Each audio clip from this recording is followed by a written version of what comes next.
Hello friends, नमस्कार. माझ्या दर्शुरी shorts and blog या चॅनलवरती मी तुमचं सर्वांचं खूप खूप खूप मनापासून स्वागत करते.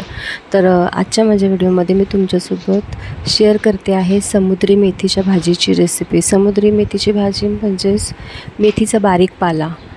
मार्केटमध्ये थंडीच्या दिवसांमध्ये ही भाजी खूप जास्त प्रमाणात तुम्हाला दिसून येईल. अशा लहान लहान अशा जुड्या केलेल्या असतात बांधून. तर ही भाजी चवीला खूप छान लागते. ह्याची मुळं बारीक असतात आणि ह्याच्या अशा जुड्या बनवलेल्या असतात. आता ही मी इथे 30 रुपयाची 15 जुड्या आणलेल्या आहेत. तर आज मी बनवणार आहे मेथीची भाजी, म्हणजे समुद्री मेथीची भाजी, आणि यासोबत मी बाजरीची भाकरी बनवणार आहे. तर आता मी तुम्हाला दाखवते की ही भाजी कशी बनवायची आपल्याला, आणि सोबतच कशी स्वच्छ करायची आहे, कशी नीट करायची आहे. तर हे बघा, इथे एक एक जुडी घेऊन त्याची जी मुळं बांधलेली आहेत, तर ते मी इथे कट करणार आहे. इथे तुम्ही पुढची मुळं जी आहेत ते तुम्ही सुरीने, किंवा मग मी इथे कैचीने कट करते, तुम्ही सुरीने पण कट करू शकता. तर पुढच्या मुळांना बारीक मुळं असतात, त्याला माती लागलेली असते भरपूर, आणि पातळ अशी मुळं असतात, तर ती आपल्याला सुरीने किंवा कैचीने कट करायची आहे. त्याला जी दोरी बांधलेली आहे तीसुद्धा कट करायची, आणि ती भाजी मोकळी करून घ्यायची आहे. अशा पद्धतीने एक एक जुडी मी प्रत्येक जुडी घेऊन पुढची मुळं कट करून ही भाजी मोकळी करून घेते आहे. पाहू शकता तुम्ही इथे अशा पद्धतीने आपल्याला ही मोकळी करून घ्यायची आहे, त्याची दोरी कट करून. तर इथे माझ्या सर्व जुड्या मोकळ्या करून झालेल्या आहेत. आता या भाजीला खूप माती असते, खूप रेती असते, त्याच्यामुळे ही भाजी आपल्याला मोठी मेथीची भाजी असते त्यापेक्षा ही भाजी आपल्याला धुण्यासाठी खूप टाईम लागतो थोडा. तर मग आपल्याला ही भाजी 3 ते 4 वेळा तरी कमीत कमी स्वच्छ धुवून घ्यावीच लागते.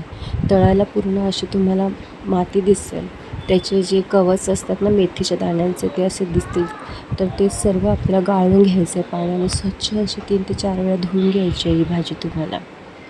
आणि आता या भाजीसाठी आपल्याला इथे साहित्य लागणार आहे. एक आता मी मोठा साईजचा कांदा घेतलेला आहे. पालेभाजीमध्ये कांदा तुम्ही जास्त टाकाल तितकी ती भाजी जास्त चविष्ट लागते. इथे एक मोठा साईजचा कांदा घेतला आहे.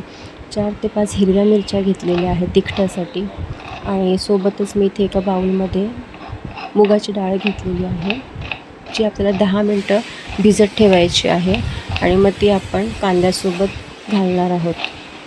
इथे मी कांदा मस्त असं बारीक चिरून घेते आहे.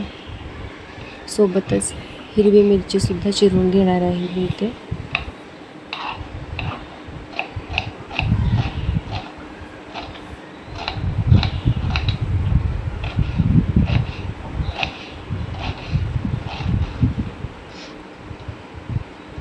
भाजी धुवून झाल्यानंतर ती आपल्याला एका चाळणीमध्ये ठेवायची आहे, जेणेकरून त्यातलं सर्व पाणी खाली निथळेल. खाली एक ताट ठेवायचं, आणि मग ते चाळणीमध्ये, किंवा तुम्ही एका बाउलमध्ये वरती चाळण ठेवून त्या चाळणीमध्ये ही भाजी धुवून ठेवली ना, की सर्व पाणी निखळून येतं खाली, म्हणजे पाणी राहणार नाही, आणि मग आपली भाजी आपल्याला जास्त वेळ गॅसवर ठेवायची गरज पडणार नाही.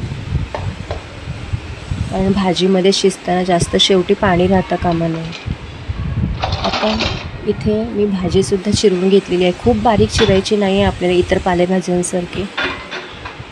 तर इथे भाजी चिरून घेतली आहे हलकी फुलकी. आता दुसरीकडे मी आता गॅस ऑन करून गॅसवर कढई ठेवते गरम करण्यासाठी. त्यामध्ये मी ओतते तेल. तेल आपलं छान गरम झालं की मग आपण त्यामध्ये सर्वप्रथम घालणार आहोत कांदा आणि हिरवी मिरची. तुम्हाला जर लसूण आवडत असेल तर तुम्ही 4 ते 5 लसूणच्या पाकळ्या सर्वप्रथम घाला, आणि लसूणने सुद्धा या भाजीला खूप छान चव येते. इथे मी लसूण नाही घातलेली आहे, पण तुम्ही नक्की घाला. खरंच लसूणने कोणत्याही पालेभाजीला खूप छान चव येते. लसूण घातल्यानंतर लसूण थोडासा तुमचा लालसर झाला हलकासा, तर मग त्यानंतर तुम्हाला इथे घालायचं आहे कांदा आणि हिरवी मिरची. कांदा आपल्याला छान सॉफ्ट करून घ्यायचा आहे, आणि कांदा लवकर शिजावा म्हणून त्यामध्ये तुम्हाला घालायचं आहे चवीनुसार मीठ सुरुवातीलाच.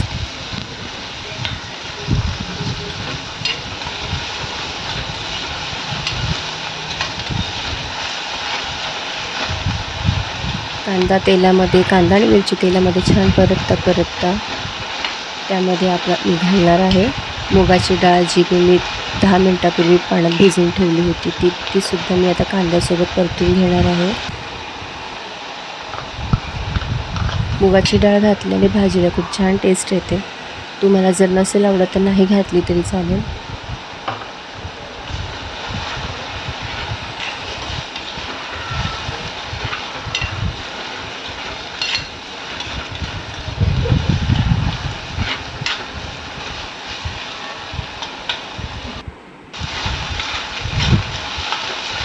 मुगाची डाळ, कांदा आणि मिरची आपल्याला तेलामध्ये छान परतून घ्यायची आहे. ते परतून घेतल्यानंतर कांदा आपला मुगाची डाळ छान सॉफ्ट झाली की त्यामध्ये मी ते घालते आहे चिरलेली बारीक मेथी. थोडी थोडी करून कढईमध्ये ॲडजस्ट करून घालायची. अशी हळूहळू थोडी थोडी घालून परतून घेतली ना की मग ती कशी आळते भाजी थोडी पटकन आळते ती तेलामध्ये घातल्यानंतर, शिजल्यानंतर हलकीशी वाफ आल्यानंतर पण.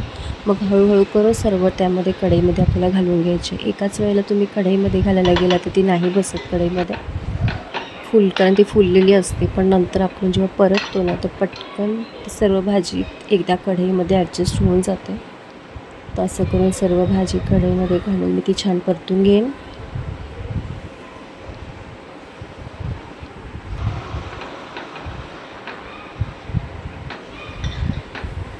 सर्व मिक्स करून घ्यायचे आपल्याला तेलामध्ये, कांद्यामध्ये, कांदा मिरची आणि डाळीमध्ये सर्व मिक्स करून घ्यायचं आपल्याला छान मीठ. आणि मग नंतर त्यावर मी ठेवणार आहे थोड्या वेळासाठी, म्हणजे 3 ते 4 मिनटांसाठी मी त्यावर झाकण ठेवणार आहे. कारण की हलकीशी वाफ आणली ना की मग ती भाजीसुद्धा लवकर शिजेल आणि त्यातले जे सर्व विटॅमिन्स, मिनरल्स वगैरे जे काही आहेत ना, नंतर मी त्यावर ठेवणार आहे झाकण, जेणेकरून वाफेवर एक हलकीशी वाफ आली ना की भाजी आपली लवकर शिजेल आणि त्यातले विटॅमिन्स भाजीमध्ये टिकून राहतील. एक 5 मिनटानंतर मी झाकण खोलून पाहते आणि जर तुम्हाला त्यामध्ये भाजीचं वाफेचं पाणी दिसते साठलेलं तर मग तुम्ही मंद आचेवर ते पाणी आटू द्यायचे. भाजी कोरडी करायची आहे. भाजीत पाणी राहता कामा नये शेवटी शिजल्यानंतर, नाहीतर ती चांगली नाही लागणार. त्याच्यामुळे भाजीतलं पाणी आटू द्यायचं आहे. नंतर मी यामध्ये घालते आहे ओलं खवलेलं नारळ, किसलेलं खोबरं घालायचं आहे तुम्हाला याच्यामध्ये शेवटी भाजी शिजत आली की. आणि खोबरं घालून झाल्यानंतर मी त्यामध्ये घालणार आहे शेंगदाण्यांचं कूट. शेंगदाण्याचं तुम्ही कूट घालायचं आहे, त्याने सुद्धा भाजीला खूप छान चव येते. शेंगदाण्याचं कूट हे घालायचंच आहे तुम्हाला या भाजीत. तुम्ही ओलं खोबरं किंवा शेंगदाण्याचं कूट दोघांपैकी एक घालू शकता. पण दाण्याच्या कूट घातल्याने भाजीला खूप छान चव येते. इथे पाहू शकता भाजी पूर्ण छान तयार झालेली आहे आपली खाण्यासाठी. छान परतून तयार झालेली आहे इकडे. तर आता मी इथे ताट वाढलेलं आहे, पाहू शकता. इथे मेथीची भाजी, बाजरीची भाकरी, डाळ, ही इथे आहे ताकाची कढी आणि राईस. तर मग कसा वाटला तुम्हाला माझा आजचा व्हिडिओ नक्की सांगा. भेटूया पुढच्या व्हिडिओमध्ये. तोपर्यंतसाठी बाय, टेक केअर, काळजी घ्या.